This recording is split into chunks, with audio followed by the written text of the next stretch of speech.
Bonjour à toutes et bonjour à tous, bienvenue sur ma chaîne Demi-Univers Crypto. Nous sommes le 31 août 2022, on fait le tour des infos, on fait le tour de notre univers de la crypto-monnaie, en commençant par regarder un petit peu l'ambiance générale, la météo de ce matin. Ce matin, je vous ai fait une vidéo déjà sur BTC et sur l'Ethereum, sur les graphiques, pour ceux qui traitent, pour savoir si on va aller à la hausse, à la baisse, le comportement qu'on doit avoir dans la journée. Voilà.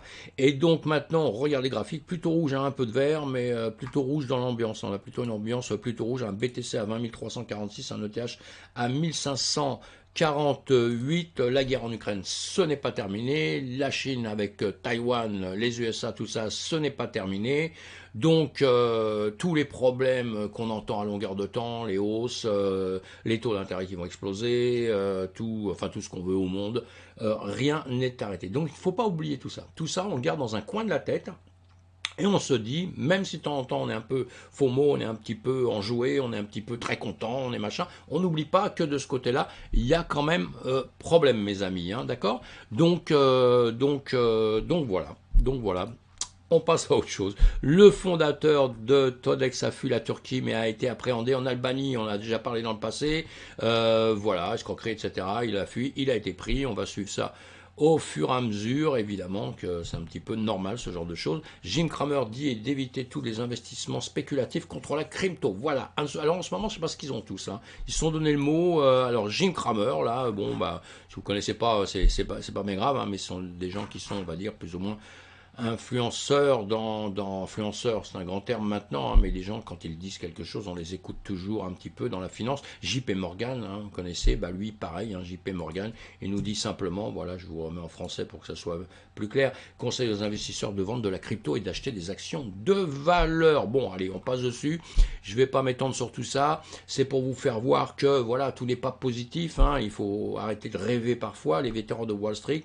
Monsieur Purve devient baissier sur Bitcoin en raison de l'élan à long terme qui s'estompe. Ils ont tous les mêmes raisons. Hein. On ne connaît pas l'avenir. Bah oui, mais ça, vous savez, avant, même quand tout va bien, on ne connaît pas l'avenir. Hein. Voilà. Donc, comme je vous ai déjà dit, ce qu'il faut nous savoir, se mettre bien dans la tête, c'est que nous sommes un actif risqué. Quand tout va mal, les marchés, quand la crypto-monnaie n'existait pas déjà, dans les marchés traditionnels, il y a des actifs risqués, maintenant on en fait partie, mais quand le Bitcoin n'existait pas encore, quand on était déjà dans la bourse, qu'on s'occupait de la bourse, quand les valeurs comme ça qui étaient très très risquées, eh bien quand il y avait un problème, c'est ce qu'on mettait de côté en premier. C'est ce qui nous arrive, c'est pour ça que c'est pas compliqué, c'est tout simple ce qu'il faut comprendre, mais il faut surtout ne pas oublier que le marché traditionnel existe. Hein. Les vétérans de Wall Street, moi, ça y est, je l'ai déjà dit, allez hop, on passe à autre chose. Le président du Paraguay écrase le projet de loi sur l'exploitation minière de Bitcoin et de crypto-monnaies. Voilà, avec un veto total, ça veut dire non.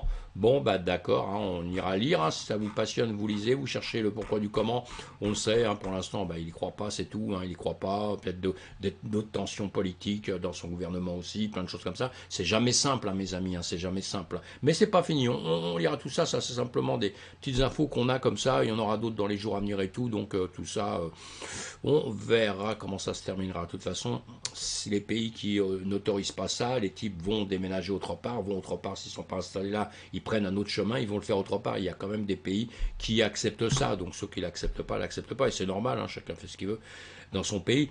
Crypto Potato, le moment où Crypto.com a accidentellement envoyé 10,5 millions de dollars à une femme au lieu de 100 dollars. Dès que j'ai vu ça, je suis parti sur mes comptes voir, on ne sait jamais, hein.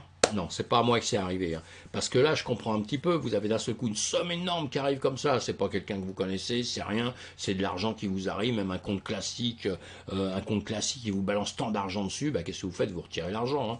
Normal, n'importe qui ferait ça. C'est pas une question d'être malhonnête, pas malhonnête. Mais la loi interdit ça. La loi, quand vous recevez de l'argent qui ne vous appartient pas, vous devez savoir déjà qui vous l'a envoyé et vous devez contacter ces gens pour leur dire voilà, est-ce que c'est un cadeau que tu me fais? Parce que si c'est un cadeau, évidemment, vous gardez le cadeau et puis tout va bien. Hein. Mais si c'est pas un cadeau, vous devez rendre l'argent. Ça, c'est la loi, c'est comme ça. Il y a déjà eu des jugements, etc., là-dessus. Vous devez rendre l'argent. Donc là, voilà, c'est ce qui s'est passé. La pauvre dame, elle a touché ça, elle a déjà retiré une partie. Hein. Elle a retiré une partie, elle a acheté une belle maison à quelqu'un, etc., Ben, je crois qu'apparemment, ils vont devoir vendre la maison ou ils l'ont vendue, je ne sais pas. Mais en tout cas, pour dire, Crypto.com, ils s'en sont même pas rendus compte tout de suite. Hein. 10,5 millions, ça sort aujourd'hui. Ils ne sont pas rendus compte 2 jours, 3 jours après. Ils se sont rendus compte longtemps après en faisant les comptes. Donc, vous voyez, voyez que c'est pas grand-chose, 10 millions dans leur compte à eux, hein, 10 millions de dollars. Mais enfin bon, voilà, tout ça pour l'histoire, pour dire aussi que vous touchez de l'argent qui ne vous appartient pas, vous devez le rendre. Ici, on a autre chose encore, c'est quoi? Un clic maladroit, 600 000 $, le Big Five de Optify, justement, sur Solana. De l'argent qui a été manipulé malheureusement, pas malhonnêtement, mais manipulé et erreur, etc., etc. Et moi, j'en retiens une chose de ça qui est drôle, qui nous intéresse tous, hein, et justement, c'est de la manière dont, eux, ils avaient des transactions à faire, ils étaient pas, on va lire simplement là, parce que, justement, Renaud H., le monsieur qui écrit ces articles, hein, qui est du journal du Coin, hein, journal du Coin, hein, très très bien, hein, et des journaux à suivre, hein, des choses qui nous mettent toujours des articles intéressants. Donc lui, il nous écrit une chose là qui est très très bien. Optify fait rimer précipitation et perte de fonds. Ça, c'est très important. Alors, je passe un peu à côté de ça, hein, mais c'est très important. Là, ils auraient dû faire 3 choses. Il nous dit, ils auraient eu 3 points auxquels ils auraient fait. La première, c'est exécuter de manière plus stricte l'approche de surveillance par les pairs. Celle-ci exige qu'au moins 3 développeurs soient présents lors d'un déploiement. Si vous n'êtes pas technicien de ça, vous vous en foutez, vous comprenez rien, et c'est pas grave, on s'en fout. Le deuxième, c'est séparer les fonds communs de capitaux AMM de l'application principale afin de minimiser l'impact de telles erreurs. Si on n'est pas technicien, tout ça, on s'en fout un peu complètement. Mais la troisième, ça nous intéresse tous.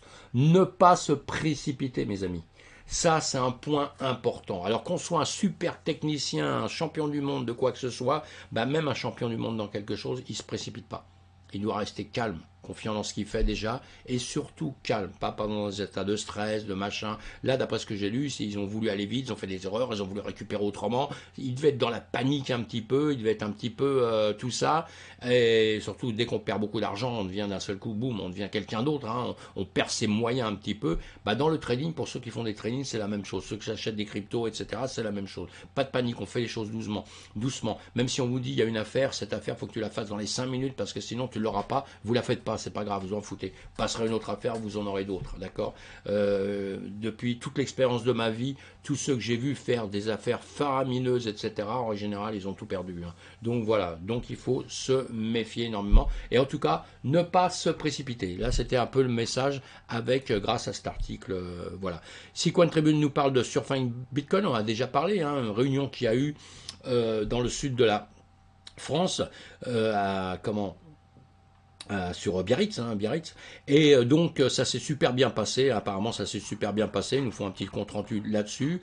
Je vais vous lire ce qu'il dit en conclusion. Voilà, la 3e édition, ça résumera toute la chose. La 3e édition de Surfing Bitcoin vient de s'achever et le bilan est très positif. Outre l'affluence, cette édition était spéciale à cause de la générosité des participants vis-à-vis de la fondation Toulouse Cancer Santé, qui est impliquée, qui est là depuis longtemps hein, déjà, et qui croit, une fondation qui croit énormément à la crypto.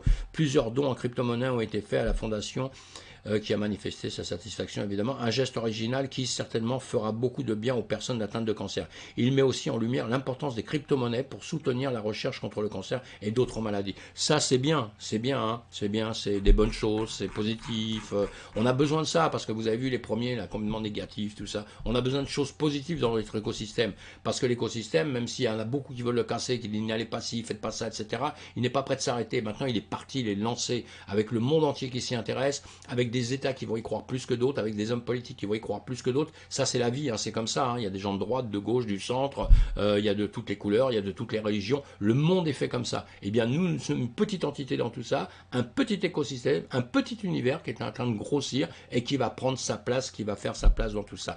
Allez, on avance. Il faut aller sur ces réunions, hein, comme j'ai pas pu descendre, moi, dans le sud, là, j'avais des problèmes de famille, mais après, il y en a d'autres, hein, Bitcoin Amsterdam 2022, vous voyez, il y aura une autre réunion comme ça, plus ou moins importante, c'est pas grave, on rencontre des gens, c'est toujours les mêmes, c'est un grand milieu, hein. Moi je viens de milieu d'antiquité, on se connaît tous, on sait tous les chemins, les machins, tout ça c'est un petit peu important. Et là il y en aura une autre le 12-14 octobre, donc, hein, sous la devise Bitcoin écrit l'histoire en Europe. La conférence invite tous à Westerpark à Amsterdam, le capitale des Pays-Bas. Voilà, donc, peut-être vous irez jouer au football, je sais pas, non je déconne. Allez-y. Alors, autre chose, dans les bonnes nouvelles, hein, le célèbre horloger Jacob & Co. dévoile une montre de luxe sur le thème du Bitcoin. Ça, c'est extraordinaire. Allez, on regarde en 2 secondes. c'est un peu flou la vidéo, mais regardez ça, c'est mignon comme tout, hein. C'est extraordinaire. Bon, je vous parle pas du prix, hein. Allez, vous allez regarder ça. Hop là, maintenant ce qu'il faut c'est que j'arrive à l'éteindre, déjà. Hop là, voilà. Donc vous allez voir ça, voici la montre, ça va être assez... une très très belle montre, hein. Très très belle montre, hein, sous la signe du Bitcoin, bah voilà, vous voyez comme quoi je vous dis... Ça ne disparaîtra plus maintenant, même si ça devait s'éteindre d'une manière ou d'une autre, on en parlera toujours. Ce mouvement existe, il est là depuis longtemps, il y a des gens qui sont là depuis très très longtemps, des gens qui sont là depuis le milieu, depuis maintenant, depuis voilà, et il y a tous ceux qui vont rentrer, parce que tous ceux qui sont là depuis le début, bah, ils font cet écosystème tout doucement, et il y a tous les gens qui vont rentrer justement avec le temps. Et croyez-moi, il y en a beaucoup qui vont rentrer, hein, croyez-moi. Allez, on a les marchés traditionnels, je les regarde le matin, évidemment, je vous en parle sur le BTC et l'Ethereum très tôt le matin, je vous fais une vidéo le matin, une vidéo le soir, pour voir ce qu'on peut faire en trading ou quoi dans la journée. Eh bien, on a un marché ce matin, marché asiatique, après le marché européen qui est descendu pour remonter un peu, descente et remonter un petit peu. On a le S&P 500, je vais voir le S&P 500, il y en a d'autres, hein, il y a le Nasdaq, etc., etc. Mais nous, on n'est pas là pour développer ça, on suit simplement un peu le mouvement, et je trouve que le Nasdaq, il fait bien, le S&P 500, il fait bien le travail. Et voilà, dernière bougie, on est en train de remonter, le BTC, pareil, trois dernières bougies, on est en train de remonter, alors qu'avant, on était un peu descendu, et on verra dans la journée comment ça va se passer, hein. Donc là, je rebooste ça, on a un BTC, ben, moins 1%, allez, tout est dans le rouge, là, ça, voilà, du rouge, allez, on va fuir ça vite fait. On va juste aller voir en 24 heures, celle qui a performé le plus, c'est le Nexo. Le NIR aussi, bon, mais 5%, 10%, en dessous de 10%, j'aime pas en parler, moi. Bon, bah, ça fait un Nexo. Allez, on va voir Nexo, en tout cas, sur, voilà, sur un graphique, hein, comme j'aime faire. On va voir Nexo et on va voir les deux qu'on avait eu hier très rapidement, hein, le Flow et le Eldo hier qu'on a vu pour voir un peu ce qu'ils ont fait avec aujourd'hui. C'est bien beau d'en parler des pourcentages tout le temps, mais c'est bien de voir aussi comment ils progressent après ou pas. Allez, on a celui-ci, qu'est-ce qu'on voit? Les dernières bougies en journée, bougies qui montent, 1, 2, 3 sur le Nexo. On a 3 bougies là, 1, 2, 3 bougies qui montent, donc avec un plus haut ici par rapport à tout ça, c'est pas mal, qui vient récupérer cette zone-là. On regarde ça avec, voilà, avec tout, on va masquer les indicateurs, bah, de toute façon il n'y a pas de dessin, donc voilà, on avait ça avant mais on s'en fout, on va pas s'en servir tout de suite. Voilà, donc on va faire ça. On avait ceci à ce niveau-là, on avait une petite zone ici, là, on avait une petite zone à surveiller ici, hein, une zone, hein, je ne parle pas d'un range, on avait une zone à surveiller ici, quand ça casse ici, ça peut être intéressant, et évidemment ici, on est en jour, hein, alors si on se mettait en heure, voilà, en heure, on voit beaucoup mieux les choses, hein, vous voyez, plus haut ici, c'est à partir de maintenant qu'il faut voir si ça va bien vouloir grimper, hein. Sinon avant, puisqu'on était en heure, chaque bougie est en heure, donc ça dure depuis pas mal de temps, on va refaire la même chose ici. Quand vous étiez ici vous aviez des zones, je vous fais voir toujours des zones comme ça, parce que quand ça casse une zone pareille ici, vous voyez, ça redépasse ce zone-là, ça redépasse ce qu'on avait ici, et ici il y avait moyen de prendre un trade, voilà, en se méfiant de tout ce qui allait se passer un petit peu ici. Je vous les dessine, je vais vous dire pourquoi. On va le mettre en, voilà, et ici je vais vous les mettre en rouge pour qu'on les voit, sinon on ne voit rien, c'est pas malin. Et ici, voilà, je vous les dessine pour une bonne raison, parce que c'est monté, mais quand ça monte, ça peut toujours redescendre, mes amis, hein. Ça on le sait, hein. Donc la preuve ici, boum boum, c'est bien monté pour redescendre ici, et vous voyez, ce qui est intéressant, c'est d'avoir ces plus hauts, se former ces plus hauts, parce qu'on revient quand même dans cette zone où on peut venir travailler, mais là, ces plus hauts nous servent simplement à se dire que, attention, quand il redescend, danger s'il passe en dessous. Donc là, on le surveille bien, on va voir d'autres niveaux que nous avons aussi ici. Voilà, et ici on voit bien, il fait un demi-tour dessous et il remonte ici. Donc là on peut se calculer pourcentage, tout ça, on peut faire comme on veut, mais il remonte et maintenant on doit surveiller ce qu'il fait dans ces niveaux-là pour savoir comment il va avancer, ou est-ce qu'il va redescendre justement, est-ce qu'il va redescendre ici, il mèche, hein, là, hein, donc est-ce qu'il redescend ici pour après redescendre ici et revenir chercher en dessous, ou est-ce qu'ici il va faire ça pour casser là. Donc il y aura ce niveau-là à surveiller. Après, il y aura ce niveau-là à surveiller, et évidemment qu'il faudrait qu'il perce tout ça avec pareil ces niveaux-là à surveiller. Vous voyez, donc on surveille tout ça, on se met des stops, on surveille, il peut descendre ou monter. On prévoit toujours la hausse et la baisse hein, pour réussir à bien faire les choses. Si on ne prévoit pas ça, on va faire que des conneries, mes amis. Donc on prévoit ça. Et donc voilà, là c'est avec le dessin, on va regarder, masquer les dessins, on va regarder avec l'Ishimoku. L'Ishimoku, donc en 1 heure, on est au-dessus du nuage, on a cassé tout. Hein, la lagging span est dans le vide là-haut, elle a tout cassé, vous le voyez bien. Et en ce moment, nous sommes sur... nous sommes entre, non, nous sommes sous Tenkan, sous Kijun, sous Tenkan ici, légèrement en train de redescendre. Donc il faudrait que ça repasse ceci. Est-ce que ça le passe en 15 minutes? En 15 minutes, on est plutôt en train de se poser des questions. On est sous la Tenkan aussi. Hein. Donc voilà, allez, on revient en 1 heure. On n'a pas beaucoup de temps pour faire tout ça. Donc maintenant, on va voir, comme je vous ai dit avant, hein, ça vous aide en plus, hein, mais comme je vous ai dit avant, donc on va voir s'il vient redescendre là ou s'il remonte au-dessus. Ça va tout nous dicter. Et vous avez des niveaux avec les nuages. Vous avez des niveaux ici, vous avez un niveau à 1000. Vous avez à 1000, à 1, je pense déjà, l'Ethereum, comme si l'Ethereum était à 1000 déjà. Vous avez un niveau à 1 hein, qui va venir peut-être buter ici. Hein. Sinon, vous avez les, comment dire, les lignes que je vous ai mises ici, là je les remets plus précisément, hein, qui vont déjà vous servir. Et après, vous aurez d'autres niveaux. Vous voyez, on est entre la Tenkan du jour, la Kijun ici. Vous voyez, entre les deux comme ça. Donc voilà, on fait son travail là-dessus. On va passer à autre chose. On va passer à ce qu'on a vu hier. Donc, je ne sais plus ce que je vous ai dit pour ça. Ici, oui, on surveille, hein, parce que là, il a tendance à vouloir redescendre, mais ici, il peut simplement buter et continuer à remonter, refaire, puisque ici, on a quand même un plus haut, mais ici, attention, on a une grande mèche qui nous casse. Si on prend ce plus haut-là, ici et ici, on monte. Je vais vous finir, il faut vous faire ça quand même, je vais aller un peu plus loin. Ici et ici, on a cette ligne-là, et après, on regarde vite fait en dessous, alors que je ne l'ai pas vu, mais voilà, ici, nous sommes en train de monter. Donc, on peut très bien faire ça aussi, hein, d'accord? On peut très bien faire ça. Donc ça va dépendre de ce qui va se passer maintenant. Il ne faut pas qu'on vienne chercher ça. Allez, c'est fini, je passe sur autre chose. Là, donc, on avait vu ça hier. Et hier, nous étions ici, dans ce range-là, enfin, dans cette zone, pas un range, une zone. Hein. On était dans cette zone-là. Et dans cette zone-là, je vous ai dit hier, voilà, soit il va casser par le bas, soit il va monter. Qu'est-ce qu'il a fait en premier? Il est venu casser vers le bas. Voilà, il est venu casser par le bas pour remonter, pour récupérer cette zone.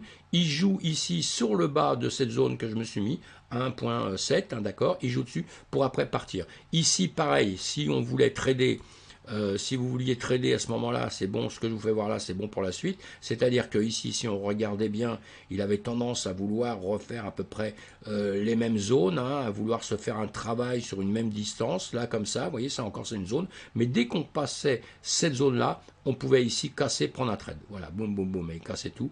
Et après ici. Et ici, si on regarde bien, on se retrouve avec la même chose. C'est-à-dire que ici, vous allez vous prendre un peu haut. J'essaie de vous faire des choses toutes simples. On peut compliquer tout ça, évidemment. Mais j'essaie de vous faire des choses toutes simples qui vont... Ce n'est pas des ranges, ce sont des zones. Hein, d'accord? Et dans cette zone-là, c'est pareil. Qu'est-ce qui va se passer maintenant? Eh bien, soit ici, il va venir rechercher là, soit ici, il va venir rechercher là. Maintenant, on peut céder, on a le nuage là, on est loin du nuage, on est en dessous de la Tenkan, on a la Kijun en 1 heure qui est ici, on est entre les deux. Donc, qu'est-ce qu'on fait entre les deux? On est en train de réfléchir. Vous voyez? On est en train de réfléchir, ça va venir soit casser la Kijun, soit ça va venir casser la Tenkan. Ok, vous voyez, on est là. Mais déjà, si ça casse déjà ce niveau-là, c'est bon signe. Maintenant, ça peut être rejeté en dessous, attention. Hein. Ça peut faire ça et ça, hein, évidemment, tout le temps, hein, dans tous les cas de figure, ça peut faire ces choses-là. Donc déjà, hier, par rapport à hier, voilà, relisez la vidéo d'hier, vous verrez ce que je vous disais. Et là, si on regarde sur le flow, eh bien, le flow, on se retrouve dans les mêmes situations à peu près, au-dessus du nuage. Là, la Greenspan ici, qui est en train de se poser des questions. Ici, je vous avais mis... des niveaux, je vais vous le mettre en rouge là pour qu'on le voit un petit peu mieux, hein, c'était le haut de ça, on est venu le toucher, vous voyez que c'est magique un peu, hein, quand on les fait, hein. Là on est venu toucher, ici on est revenu toucher ici, hein, vous voyez, ce matin, et là on est pareil, on revient ici, on revient grâce à ce niveau-là, hein, d'accord, là la Greenspan, le nuage, la Tenkan de la journée est ici, sinon vous avez la Kijun en 1 heure ici, et vous avez la Tenkan en 1 heure, on est au-dessus de la Tenkan en 1 heure, donc normalement quand on est là, c'est toujours bon signe, hein, ça veut dire quand on est au-dessus, ça veut dire qu'on monte gentiment, hein, mais bon, on peut venir vite la casser, là, vous voyez, hein, vous avez le futur, dans le passé, vous voyez bien, ça monte, ça descend, ça repasse, vous voyez ici, ça, donc c'est pas défini, hein, c'est pas parce qu'il passe une seconde au-dessus qu'il va monter dans la lune, mais on suit ce qu'il veut faire dans la seconde ou pas, si on regarde en 15 minutes, il aurait plutôt tendance de nous faire un grand range, mais je vais vous la mettre pour, voilà, je vous la mets en zone, hein. Je vous la mets, mince, non, qu'est-ce que j'ai fait là? Oui, ça va pas, c'est ça que je veux faire. Je vous la mets dans une zone, voilà, comme ça, on va dire, hein. Et cette zone, vous voyez bien, moi je prends j'aime bien le bout des mèches hein, tout le temps, hein. Et vous voyez bien que cette zone, ça tient avec ma ligne rouge là-haut, ça tient aussi avec la Kijun en 1 heure, ici, vous voyez, donc c'est bien prouvé que si on casse ici, si on vient ici comme ça, on va voilà, chercher à retrouver la Tenkan de la journée, etc., etc. Bon, voilà ce qui s'est passé hier, donc entre hier et aujourd'hui, apparemment on était par ici, je ne me rappelle plus, c'est pas grave, mais bah, par ici, puisque j'ai fait les dessins comme ça par ici, c'est comme ici quand je vous fais les dessins, même si je ne marque pas de marque, vous voyez, on est là, soit on va faire ça, hein, soit on va faire ça, soit on va venir ici, hein, d'accord. Donc on prend nos décisions à ce moment-là, mais quand on voit ça pendant un petit temps, c'est ce qui va se passer. Voilà, on le revoit en 1 heure, comme ça après demain on saura que je suis ici, si on revient les voir. Voilà mes amis, on va aller, je vais essayer d'aller assez vite, pensez à vous abonner à ma chaîne si vous ne l'avez pas encore fait. Voyez mes vidéos le matin et le soir sur l'Ethereum, le Bitcoin. Le Bitcoin, ça nous donne tout le chemin pour les restes des cryptos. Donc c'est très important de le voir. Puis après, on va voir d'autres cryptos, évidemment, hein. Mais voilà, voilà, voilà. On a fini pour cette fois-ci, comme on dit. Et pensez surtout, surtout, surtout à revenir me voir. À bientôt. Des commentaires, je veux bien des commentaires, pouces en l'air, évidemment. Mais les commentaires, j'aime bien les commentaires. Dites-moi, ça vous plaît pas. Si vous apprenez des choses ou pas. Merci, à bientôt.